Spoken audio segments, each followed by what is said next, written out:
Check this out.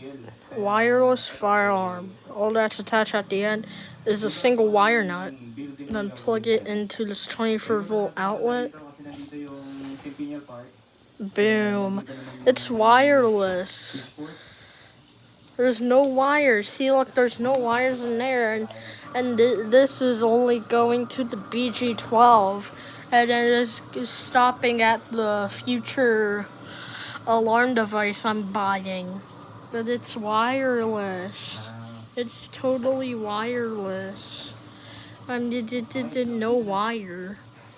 It's wireless. Remove. Plug in.